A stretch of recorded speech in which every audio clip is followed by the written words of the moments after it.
Hey everyone, this is Sirsa again and today's topic is how you can delete unique key। तो अभी बज रहे हैं 1:44, तारीख हो रही है 22/8/2026।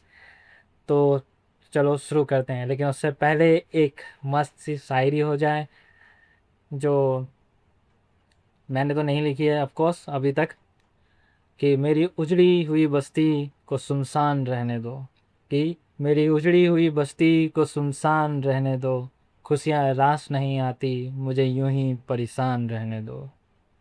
तो इस शायरी के साथ चलो शुरू करते हैं।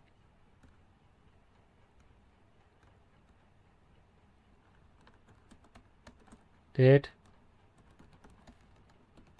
टेबल, EMP16, ID एंड, अरे सॉरी, मैं पहले बता देता हूँ। एक टेबल क्रिएट कर रहे हैं हम, उसमें हम यूनिक की बनाएंगे और उसको कैसे डिलीट करेंगे ये चीज़ मैं बताने वाला हूँ, ठीक है।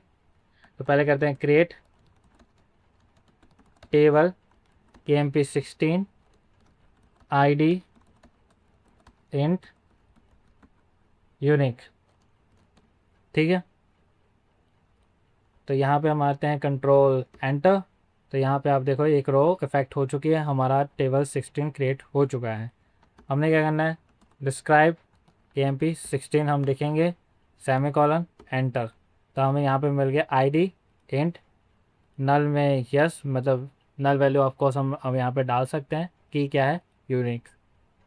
डिफ़ॉल्ट में हमने कुछ दिया नहीं है और एक्स्ट्रा में भी कुछ हमने दिया नहीं है। तो डिलीट करने के लिए क्या करेंगे, अल्टर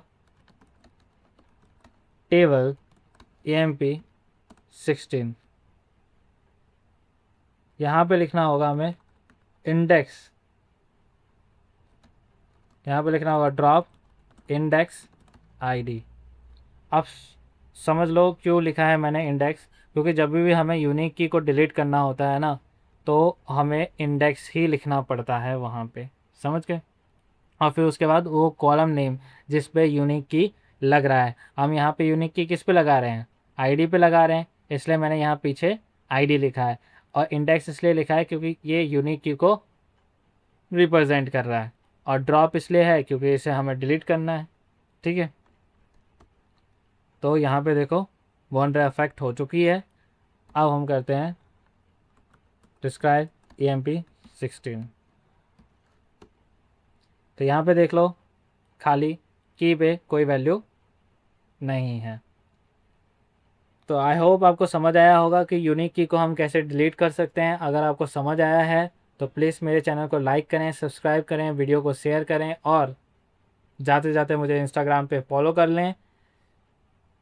मैं जा रहा हूँ वेला कोडर, सायोनारा।